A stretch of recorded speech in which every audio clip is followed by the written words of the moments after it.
Assalamualaikum warahmatullahi wabarakatuh. Perkenalkan, nama saya Syifa Nur Fadilah dengan NIM 29021500096. Saya mahasiswa di Universitas Pancasakti Bekasi di Prodi Akuntansi semester 2. Kali ini saya akan membahas mengenai surat perikatan audit di mata kuliah Auditing 1 dengan dosen pengampu Ibu Iis Dewi Herawati SEMAK.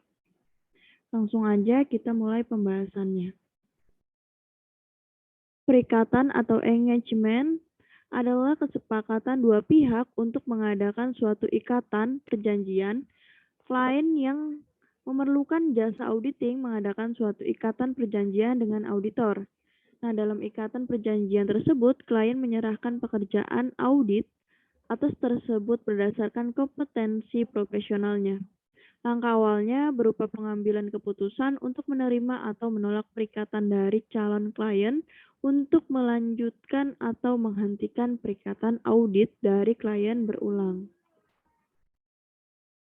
Hal-hal yang harus diperhatikan auditor sebelum menerima suatu perikatan audit agar tidak timbul kesalahan interpretasi akan pekerjaan audit baik dari pihak auditor, klien, maupun pihak lain yang berkepentingan, maka auditor perlu memerhatikan beberapa hal penting, seperti yang diatur dalam Standar Profesional Akuntan Publik SPAP SA Seksi 310 PSA nomor 05. Dalam paragraf 05 diatur bahwa auditor harus membangun pemahaman dengan klien tentang jasa yang akan dilaksanakan untuk setiap perikatan. Di sini ada tahap-tahap perikatan audit. Tahap yang pertama yaitu mengevaluasi integritas manajemen. Dalam hal ini, auditor perlu melakukan komunikasi dengan auditor pendahulu, meminta keterangan pada pihak ketiga dan melakukan review. Lalu selanjutnya yang kedua ada mengidentifikasi keadaan khusus dan resiko luar biasa. Auditor mengidentifikasi pemakai laporan auditan, mendapatkan informasi mengenai stabilitas keuangan dan legalitas calon klien dan mengevaluasi. Atau dapat tidaknya laporan keuangan calon klien tersebut diaudit. Yang ketiga, menentukan kompetensi untuk melaksanakan audit. Kompetensi tim audit harus teruji masing-masing anggota, tiap-tiap anggota mempunyai tugas dan tanggung jawab yang berbeda. Yang keempat, menilai independensi. Maksudnya di sini yaitu sebelum menerima perikatan, auditor harus memastikan bahwa setiap profesional yang menjadi anggota tim audit tidak terlibat atau memiliki kondisi yang menjadikan independensi auditornya diragukan. Yang kelima, menentukan kemampuan untuk menggunakan kemahiran profesionalnya dengan kecermatan dan keseksama. Penentuan waktu perikatan atau pertimbangan jadwal pekerjaan lapangan dan pemanfaatan personel klien menjadi penentu kecermatan dan keseksamaan penggunaan kemahiran profesional auditor. Lalu yang keenam, membuat surat perikatan audit. Itu maksudnya yaitu surat perikatan audit berfungsi untuk mendokumentasikan dan menegaskan penerimaan auditor atas penunjukan oleh klien. Nah, tujuan dan lingkup tanggung jawab yang dipikul oleh auditor bagi kliennya, kesepakatan tentang reproduksi laporan keuangan auditan, serta bentuk laporan yang akan diterbitkan oleh auditor. Di sini juga ada isi surat perikatan audit, yaitu yang pertama ada tujuan audit atas laporan keuangan, yang kedua tanggung jawab manajemen atas laporan keuangan, yang ketiga lingkup audit termasuk penyebutan undang-undang, peraturan, pernyataan, dan badan profesional yang harus dianut oleh auditor. Yang keempat, bentuk laporan atau bentuk komunikasi lain yang akan digunakan oleh auditor untuk menyampaikan hasil perikatan. Yang kelima, fakta bahwa audit memiliki keterbatasan bawaan, bahwa kekeliruan dan kecurangan material tidak terdeteksi. Yang keenam, pengaturan laporan keuangan auditan. Yang ketujuh, kesanggupan auditor untuk menyampaikan informasi tentang kelemahan signifikan dalam pengendalian intern yang ditemukan oleh auditor dalam auditnya. Nah, yang kedelapan, akses ke berbagai catatan, dokumentasi, dan informasi lain yang diharuskan dalam kaitannya dengan audit. Kesembilan, dasar yang digunakan oleh auditor untuk menghitung fee audit dan pengaturan penagihannya. Nah, yang dimaksud dengan tujuan audit yaitu sebuah bisnis atau perusahaan melakukan audit pada dasarnya adalah kegiatan pemeriksaan ulang. Dalam sebuah bisnis atau perusahaan memiliki tujuan agar audit dapat memberikan bantuan pada bisnis atau perusahaan sehingga bisa semakin berkembang. Auditor tidak boleh menyepakati perubahan dalam ketentuan perikatan audit. Jika tidak ada alasan yang memadai untuk melakukan perubahan tersebut, jika sebelum penyelesaian perikatan audit, maka auditor diminta untuk mengubah perikatan audit tersebut ke perikatan yang menyebabkan auditor memperoleh tingkat asuransi yang lebih rendah. Auditor harus mempertimbangkan apakah terdapat dasar yang wajar untuk melakukan perubahan tersebut. Nah, di sini kita akan memberikan contoh laporan audit dari PT Gaya Abadi Sempurna Tbk dan entitas anak untuk tahun yang berakhir pada tanggal 31 Desember 2019. Di sini terdapat nomor suratnya yaitu 03 RWAK SPAA bulan 3 2020 kepada Direktur Utama dari PT Gaya Abadi Sempurna Tbk dan entitas anak. Di sini terdapat hal dan tujuan auditnya di sini adalah dengan tujuan untuk menyatakan suatu opini atas laporan keuangan perusahaan. Nah, diminta melaksanakan audit berdasarkan standar audit yang ditetapkan oleh Institut Akuntan Publik Indonesia atau IAPI. Standar tersebut mengharuskan untuk mematuhi ketentuan etika serta merencanakan dan melaksanakan audit untuk memperoleh keyakinan memadai tentang apakah laporan keuangan bebas dari kesalahan penyajian material.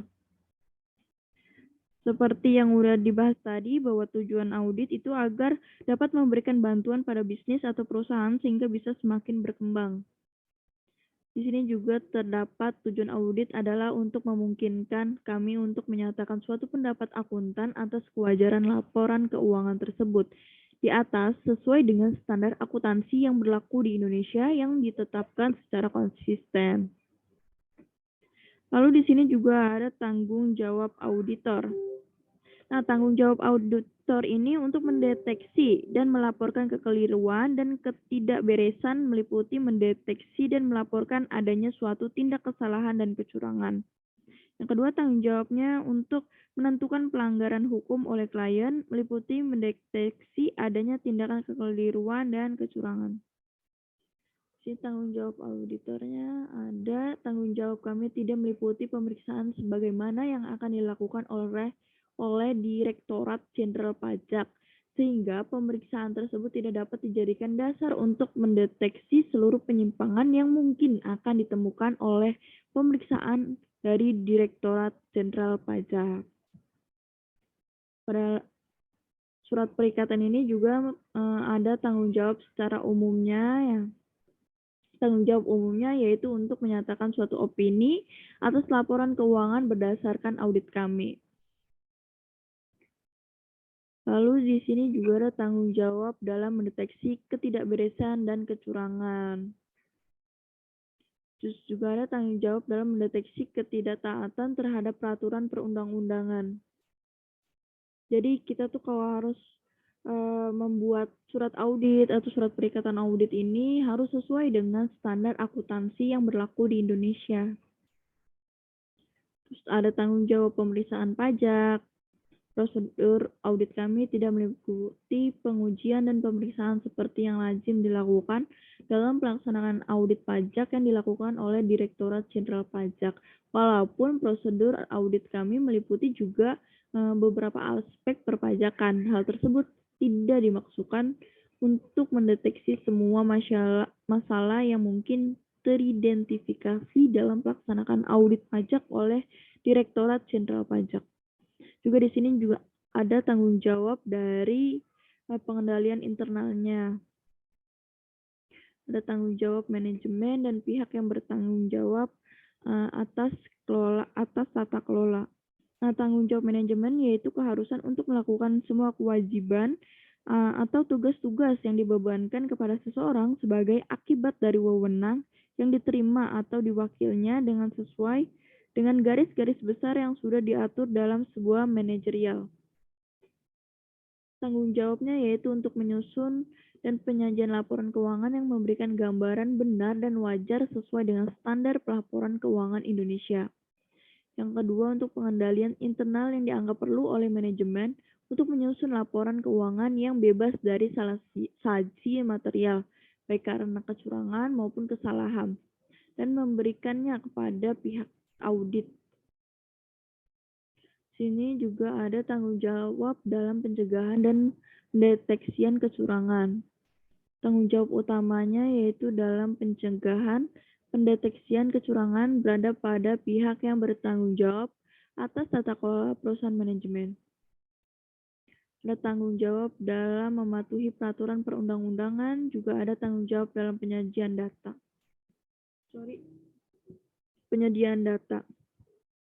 Ada akses terhadap informasi dan individu, yaitu manajemen perusahaan akan memberikan kepada seorang auditor akses terhadap semua informasi yang manajemen sadari bahwa informasi tersebut relevan dalam penyusunan laporan keuangan secara catatan, dokumentasi, dan hal-hal yang lainnya. Ya, dan yang kedua, informasi tambahan yang mungkin auditor minta dari manajemen untuk tujuan audit dan tanpa batas kepada individu-individu dalam entitas yang dipertimbangkan perlu untuk memperoleh bukti audit. Juga ada representasi dari manajemen perusahaan, juga ada pelaporan. Sini juga lengkap. Bentuk laporan auditor independen, bentuk baku atau disajikan dengan sesuai standar perikatan audit yang berlaku. Ada judul, ada pihak yang dituju, ada paragraf pendahuluan, ada tanggung jawab manajemen, ada opini auditor, tanggung jawab laporan, sama tanda tangan auditor, juga tanggal laporan auditor. Di sini juga terdapat bantuan dan kerjasama staf perusahaan, biaya dan ketentuan lainnya. Ini biaya-biaya yang diperoleh dari laporan keuangan. Biaya audit, semuanya lengkap. Tanggung jawab, persetujuan juga dari pihak PT Gaya Abadi Sempurna dan entitas anak juga dari KAP Rama Wendra. Itu saja yang dapat saya sampaikan. Kurang lebihnya mohon maaf. Assalamualaikum warahmatullahi wabarakatuh.